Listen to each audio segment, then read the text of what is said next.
Hello and welcome to the Monster Mechanics Podcast, where we take creatures of myth and media and see how they can be improved. I am your host, Scott Paladin, and with me as always is the bangers to my mash, Zach Jaquays. What are we talking about today, Zach?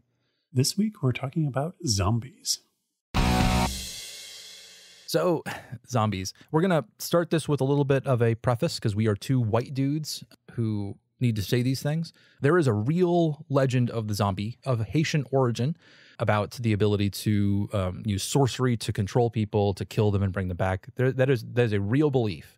We're going to stay as respectful as we can by steering as clear as possible from the original myth. We're dealing with what has already been trampled into the ground by people before us, the sort of Western concept of a zombie, the appropriated, monetized version.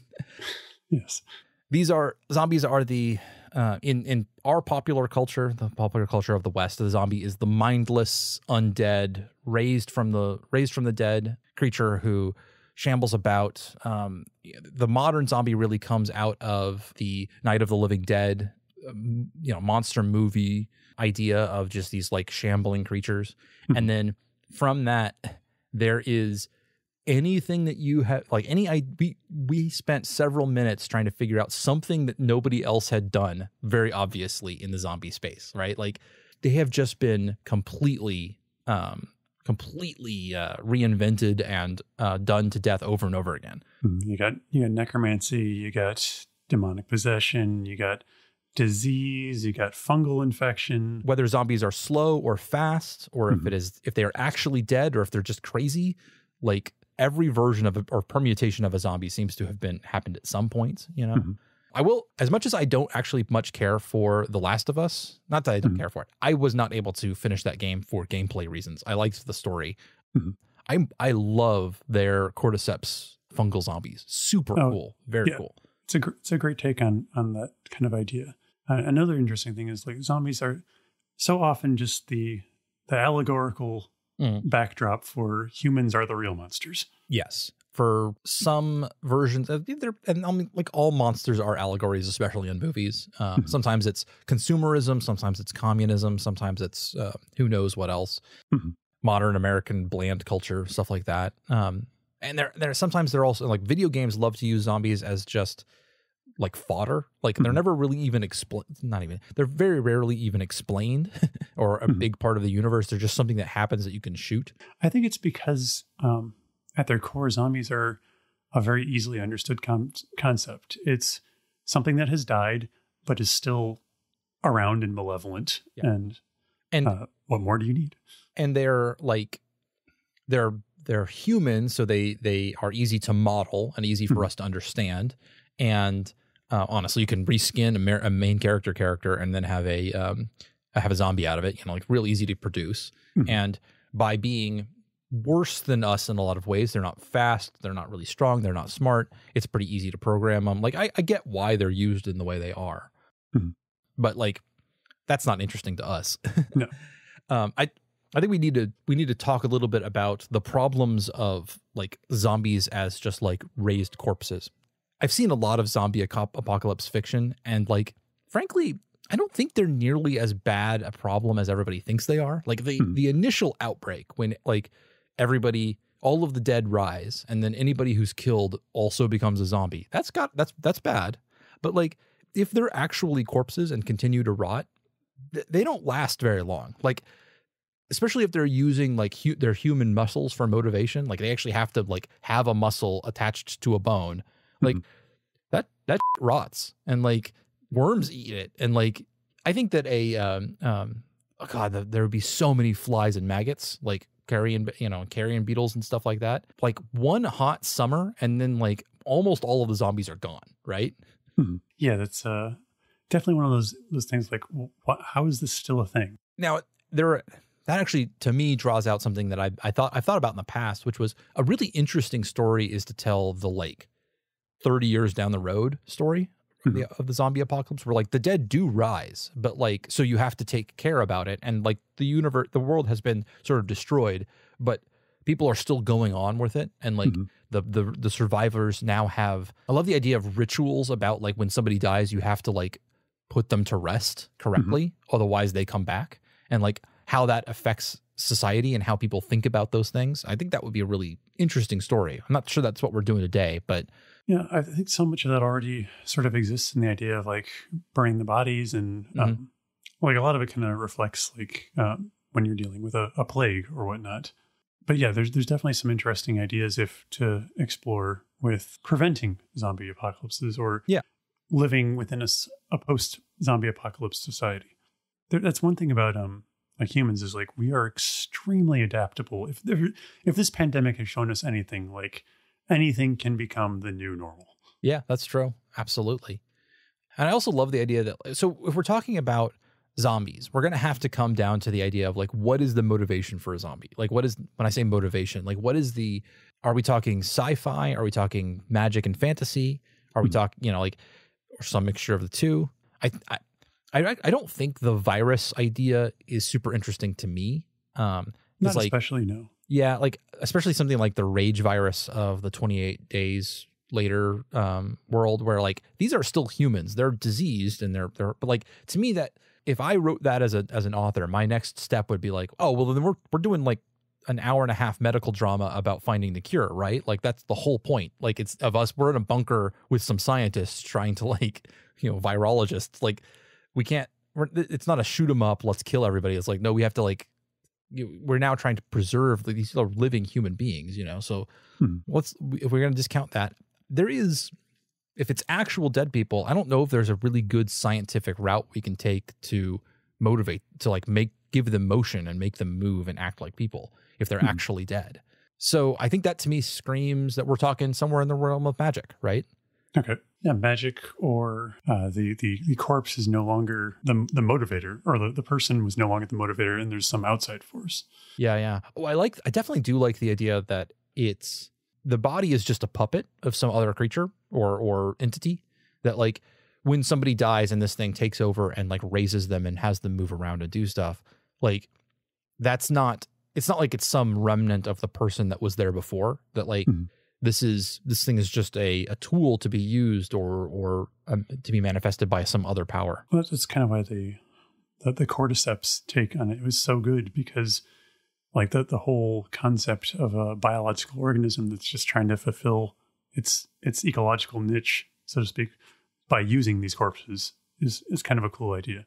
Yeah. So we could do something in the realm of a magical version of that instead, where it's about, it's some malevolent god or something like that, or a demon.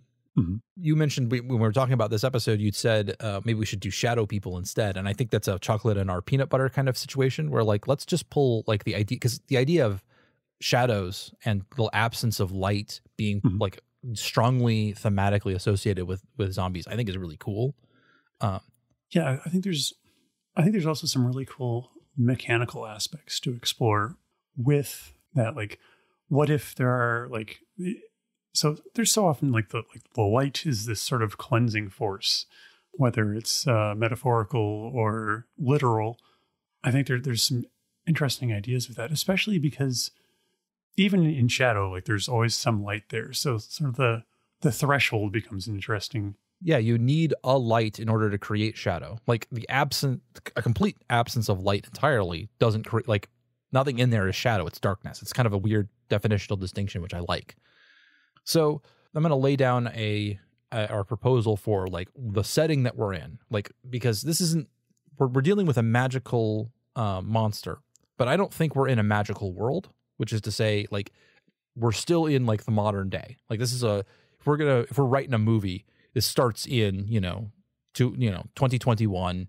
We are, or maybe a little before, so we don't quite have such the end times. But it's like it's a 2000s movie, so there's guns and movies and cars and things like that, and there aren't like wizards, right? That makes sense. Okay, but that we're talking about a creature that is malevolent and magical in a world like our own. Does that make sense? Sure. Yeah, I've got some ideas on that, but if you have anything you want to kick us off with, go ahead. Well, I was thinking, I really like the idea that these things can only move in darkness.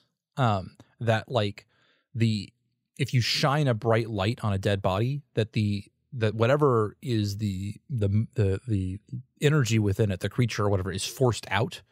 And so instead of having the fight, the traditional zombie fight where everybody's trying to go for headshots and you're like banging them in the head with shovels and stuff, it's about like flashlights and spotlights and things like that, where like setting off large amounts of light in order to like fight these things without having to actually like do it with violence. It's kind of a different sort of theme, which I was really I'm into. So one of the ideas, which is similar but a little kind of a different take on that I had, was so what if the source of this corruption isn't so much the shadow but the light source itself, and when you're shining like this corrupted light source or whatever on things, you're projecting some sort of twisted alternate version of the thing you're shining the light on into whatever's behind it. So you're now like, when you have this shadow cast from this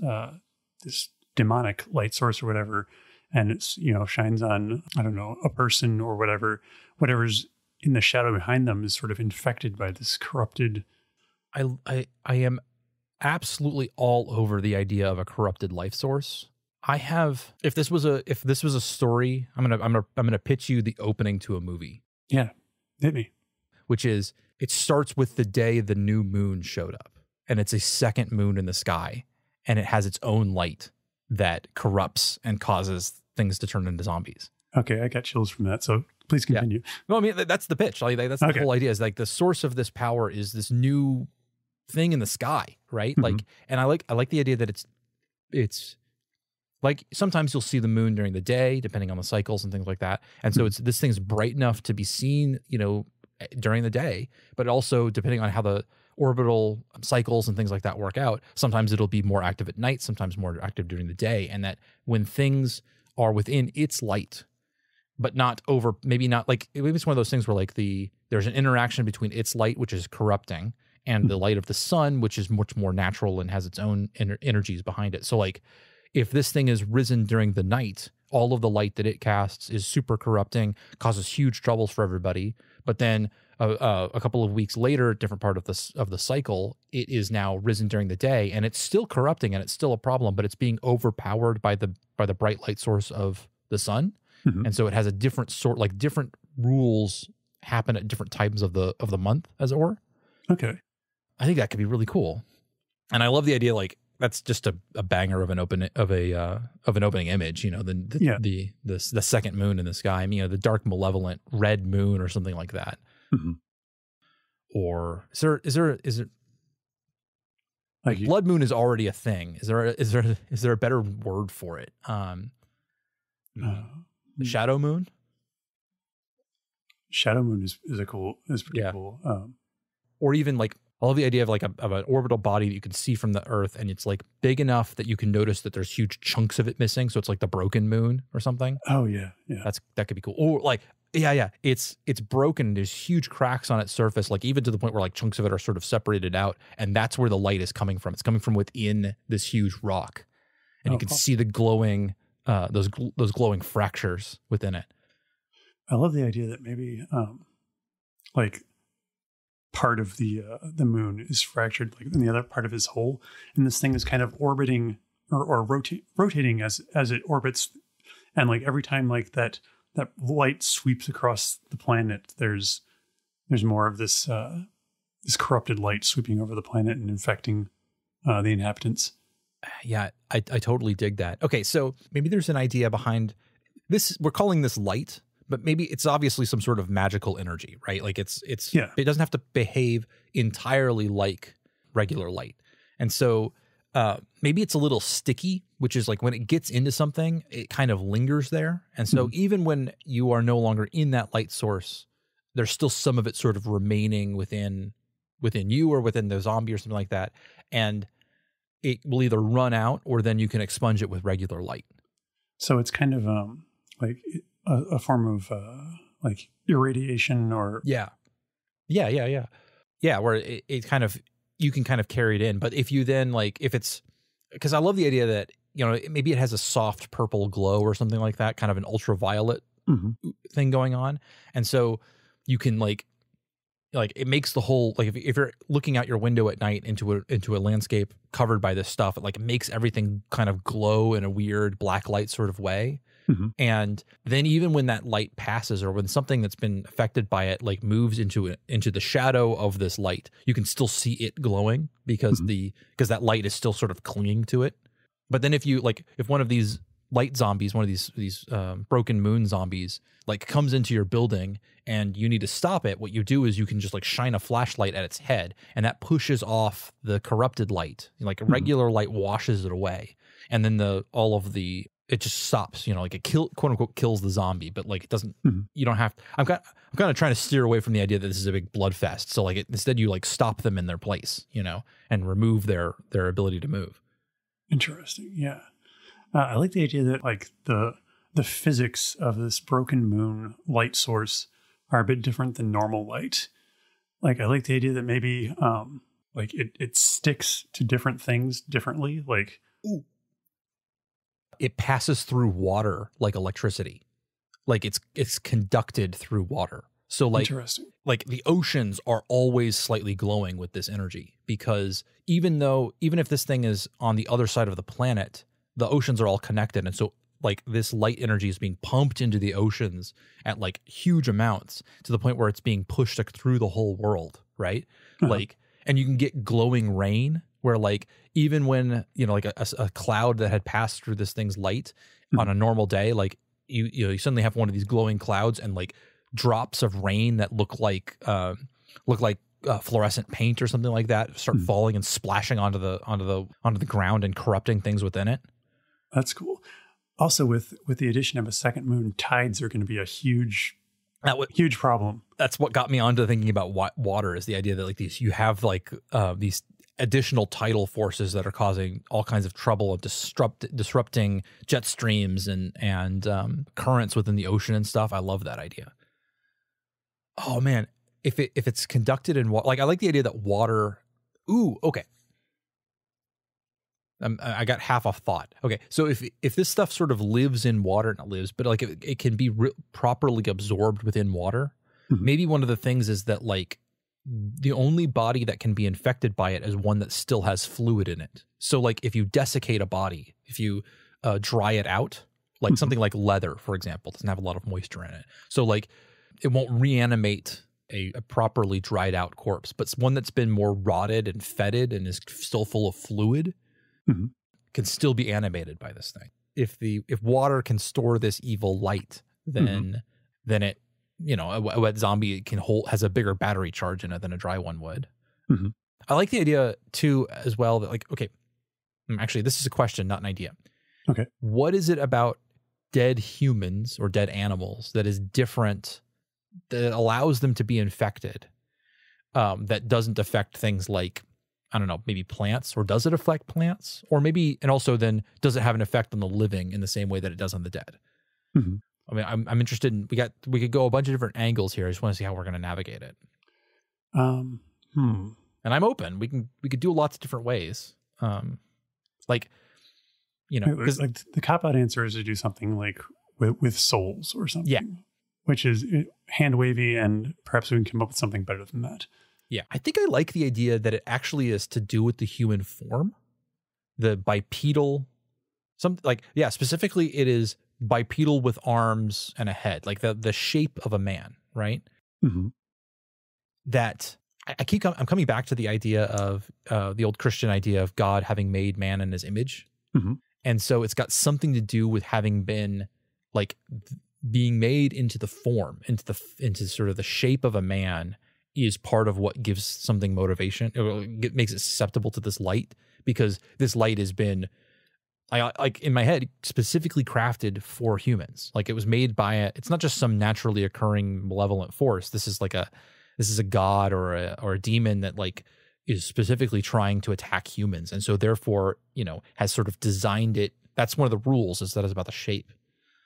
So maybe there was some celestial war long ago, and this was a weapon designed to be used against the creating force, but because like it wasn't just like, oh, this hurts gods and that's what it does. Like, well, it hurts things that are shaped like God, because that was the input that they had to work with, so to speak. Yeah. That's cool. Okay, so then in this universe, the humans, which were, created by a god, like we're sort of maybe a lost colony of this war. Like maybe this was a project that was being created, like humans were a project being created by one of the sides of this war in order to, I don't know, like there's maybe there's a reason why we were made this way as well. Like it's not just an accident that like this is the way that these things work. It's like maybe we were we were a lifeboat. Like, okay, so we've got the God War that's happening billions of years in the past. This is when the universe is still young, and you've got these like two luminescent races where you've got or species where like you've got the human shaped ones, the ones that would go on to create us, and they're the side of creation or something like that. And then you've got the other more malevolent, more dark race, and they're locked in this struggle for survival with each other to the point where both sides at some point realize it's going to, like, this is going to be mutual destruction. Like they're going to kill each other out. There's no way, or maybe like the nature of the universe is changing such that neither of them will be able to live, like one of the two. And the one side, the one that leads to us, goes, okay, in that case, we have to figure out what comes next. We have to make our own children. And so they find Earth, and they start to guide the evolution of Earth in the direction to create us. Like we weren't really necessarily guaranteed to be on the path of sentience until this past force starts to muck around in the gene pool 100 million years ago or something like that.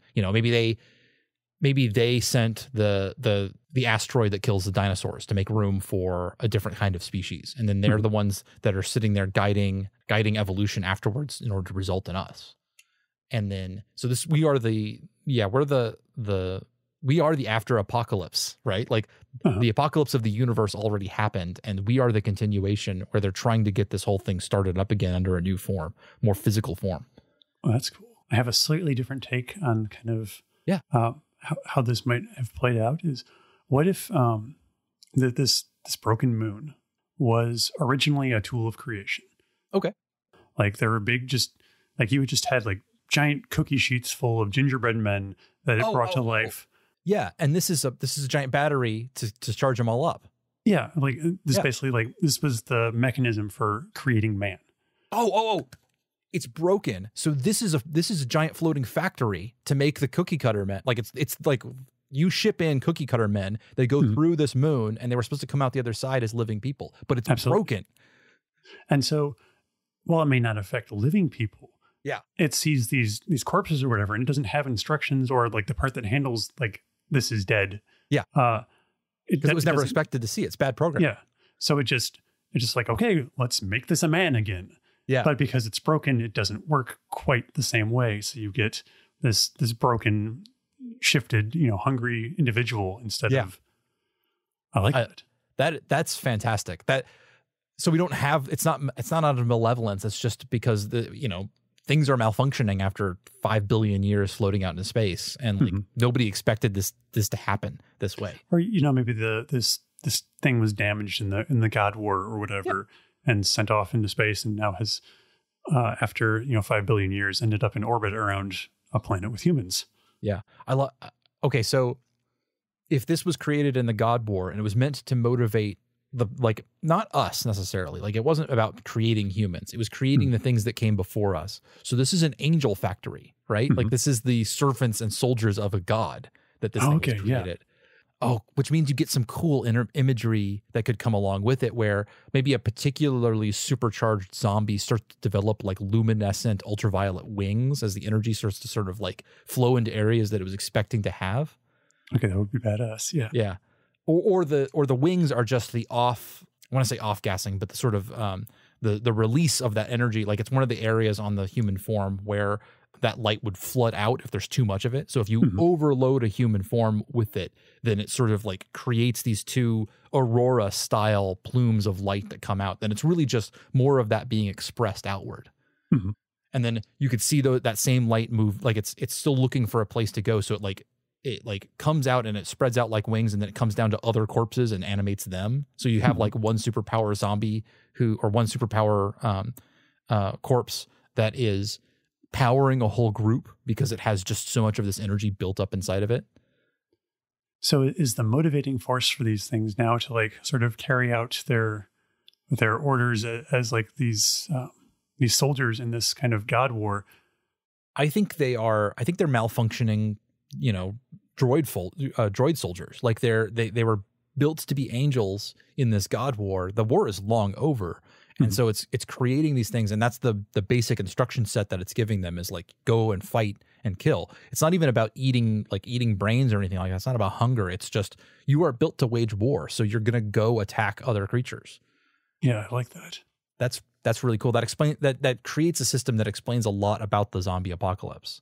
Yeah, and it gives you the opportunity for, depending on exactly how the corpse is set up, how much light energy it has inside of it, you could have more than just the dumb zombie, the dumb broken zombie. You can have you could have ones that develop intelligence, learn enough to strategize, maybe even at some point you figure like enough to communicate with them and figure out what's going on. That makes the arc of the disaster entirely different, where maybe this is something that instead of trying to expunge it entirely, we're just trying to fix the system enough that we can utilize it or just set it right. Yeah, and that kind of opens up like the stories of like ambition that goes too far. Like, really, you got one where like, well, we should blow up the moon. Yeah, and you got that's just going to release all of the energy at once. And you got others who are like, well, we can harness it. So, is there any other realm? So, yeah, this answers some of the other questions. Like, it doesn't create, or what's the word? It doesn't affect dogs. It doesn't affect plants, things like that. I think it's not human, but it might affect dead monkeys or apes, which is a whole like a separate thing. But also like if you soak a mannequin in water, like it could be affected as well because it's looking for the shape of a man, right? Yeah, like it also explains why like things aren't like statues aren't necessarily because marble's dry. Yeah, that's cool. But if you were to make it porous somehow, or you make your sculpture out of pumice. Get pumice zombies. Or even just like take a wetsuit and fill it with water, like tie off the ends and like if the light could get in, maybe. Or even like you could do small experiments with like they mold something out of gelatin, like make a little rubber dude, a little gelatin dude.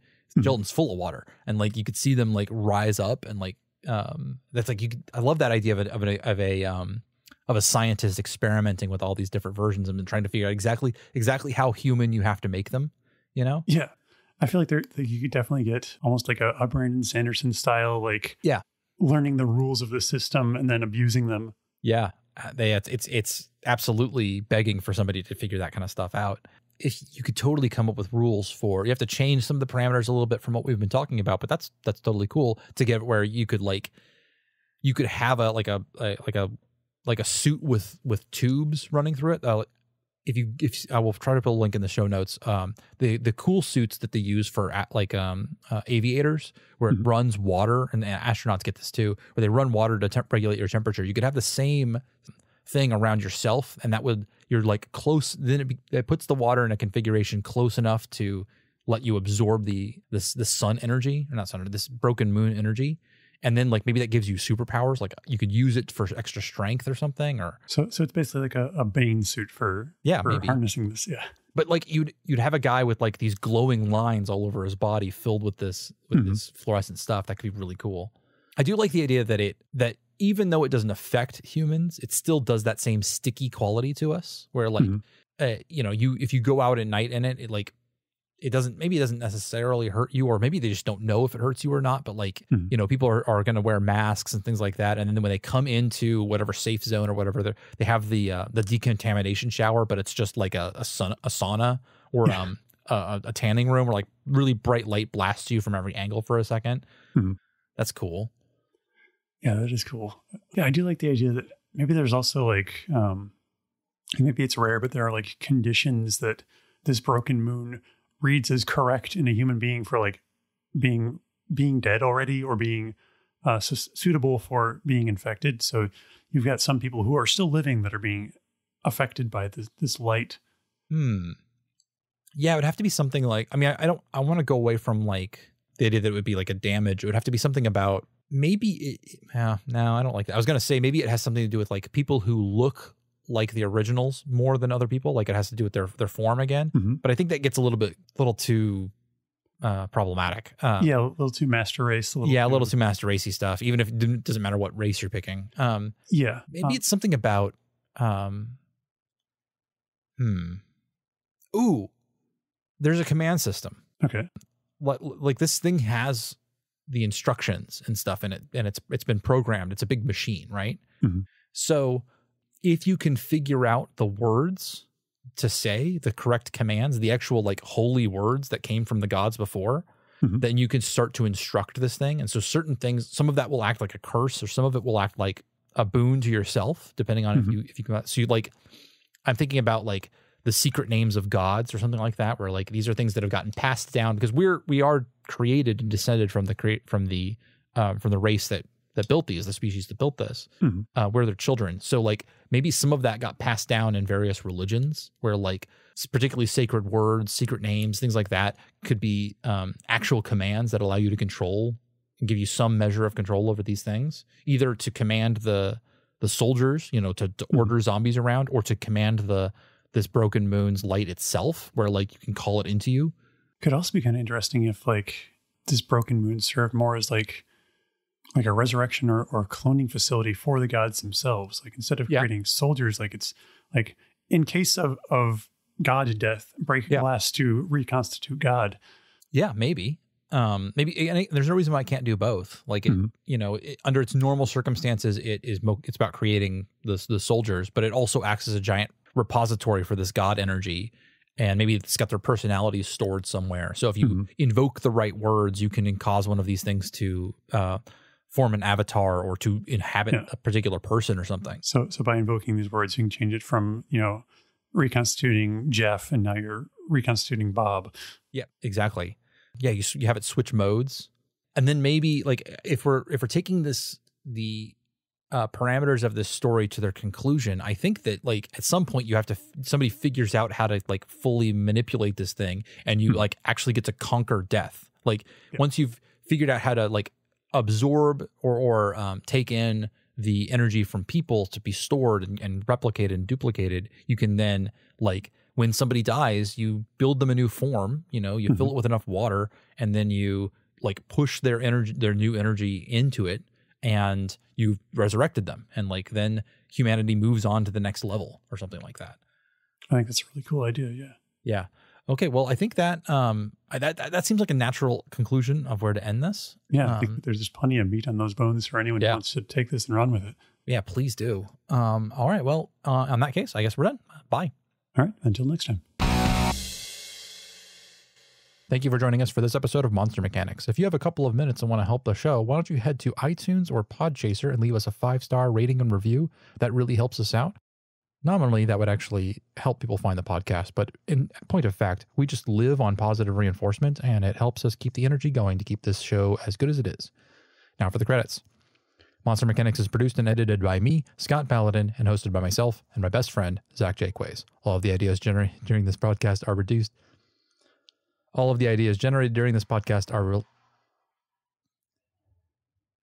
My wife is trying desperately to get my dog back into the house.